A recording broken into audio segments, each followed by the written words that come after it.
Welcome friends, the Chhattisgarh studio के इस YouTube channel पे आपका स्वागत है। 2019 के प्रीवियस डाटा एंट्री ऑपरेटर की ओल्ड क्वेश्चन पेपर की सीरीज़ का यह तीसरा वीडियो है। बगैर देर किए चलिए शुरू करते हैं। आज का पहला प्रश्न है, निम्नलिखित में से किसने छत्तीसगढ़ उच्च न्यायालय के 13वें मुख्य न्यायाधीश के रूप में शपथ ली है। यह प्रश्न 2019 में पूछा गया था, जिसके ऑप्शन है न्यायमूर्ति W.A. शशांक, न्यायमूर्ति गौतम भादुड़ी, न्यायमूर्ति दीपक मिश्रा, न्यायमूर्ति P.R. रामचंद्र मेनन। वर्ष 2019 के हिसाब से इसका आंसर न्यायमूर्ति P.R. रामचंद्र मेनन लिया गया था। बढ़ते हैं अगले प्रश्न की ओर। छत्तीसगढ़ राज्य कितने सदस्यों को राज्यसभा में भेजता है? आपके ऑप्शन है 12 सदस्य, 10 सदस्य, 8 सदस्य या 5 सदस्य। इसका जवाब प्रत्येक छत्तीसगढ़ नागरिक को होना चाहिए। इसका आंसर आप कमेंट बॉक्स में ज़रूर बताइएगा। बढ़ते हैं अगले प्रश्न की ओर, जो कि छत्तीसगढ़ के आर्थिक सर्वेक्षण से संबंधित है। छत्तीसगढ़ बजट 2019-20 में सर्व शिक्षा अभियान को कितनी राशि का आवंटन किया गया है? यह राशि करोड़ों में है। आपके ऑप्शन है 2500 करोड़, 2100 करोड़, 1700 करोड़ अथवा 1500 करोड़। इसका सही जवाब है वर्ष 2019-20 के लिए 1500 करोड़ रुपए की राशि छत्तीसगढ़ में सर्व शिक्षा अभियान के लिए आवंटित किया गया था। बढ़ते हैं अगले प्रश्न की ओर, जो कि है निम्नलिखित में से कौन सी आदिवासी भाषा बोली तेलुगु से बहुत ही ज़्यादा प्रभावित है? आपके ऑप्शन है गोड़ी, अबुझमाड़ी, भतरी या डोरली। इसका सही जवाब डोरली भाषा बोली तेलुगु से बहुत ही ज़्यादा प्रभावित है। बढ़ते हैं अगले प्रश्न की ओर। निम्नलिखित में से कौन सा विधान छत्तीसगढ़ में वर्तमान पंचायत प्रणाली का आधार बना है?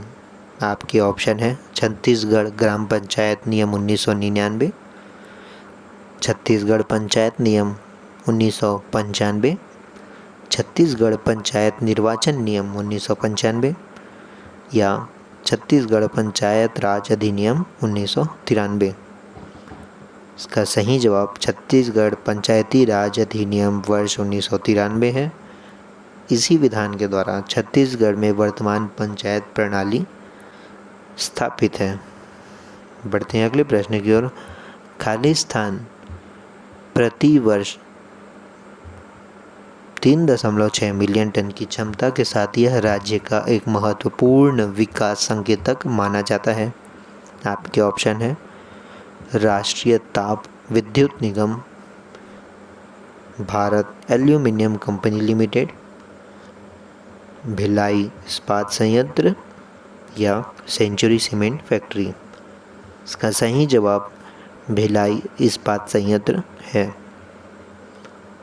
और ये जो आंकड़े दिए गए हैं ये वर्ष 2019 के आंकड़े हैं। वर्तमान में ये सब आंकड़े परिवर्तित हो चुके हैं। बढ़ते हैं अगले प्रश्नों की ओर। कौन सी जनजाति कौरवों का वंशज होने का दावा करती है?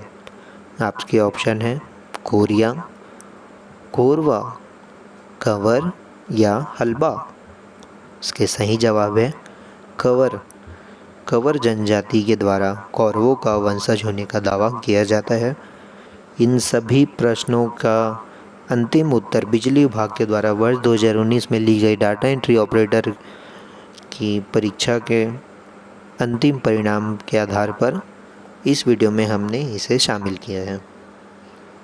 अगर आपको इन उत्तरों से कोई भी किसी भी प्रकार की आपत्ति है तो कमेंट बॉक्स में या हमारे इंस्टाग्राम के पेज पे आप हमें बता सकते हैं। बढ़ते हैं अगले प्रश्न की ओर। वर्ष 1910 का बस्तर विद्रोह अन्य किस नाम से जाना जाता है? आपके ऑप्शन है बस्तरिया, धर्मयुद्ध, धूमकेतु या भूमकाल। इसका सही जवाब है 1910 का बस्तर विद्रोह, जिसे भूमकाल विद्रोह के नाम से भी जाना जाता है। बढ़ते हैं अगले प्रश्न की ओर, जो कि भारतीय संविधान राज्य व्यवस्था से संबंधित है। संविधान के किस अनुच्छेद में निम्नलिखित वर्णित है? इस प्रावधानों के अनुसार गांव, मध्यवर्ती और जिला स्तर पर हर राज्य में पंचायतों को गठित किया जाएगा। आपके ऑप्शन है 243 ई, 243 के, 243 जेड या 243 बी। इसका सही जवाब 243 बी के द्वारा गांव, मध्यवर्ती और जिला स्तर पर हर राज्य में पंचायतों को गठित किया जाएगा। बढ़ते हैं आज के आखिरी प्रश्न की ओर। भद्राओं के द्वारा बोली जाने वाली भद्री बोली नीचे दी गई किन दो बोलियों का मिश्रण है? आपके ऑप्शन है हल्बी और डोरली, हल्बी और उड़िया, भतरी और उड़िया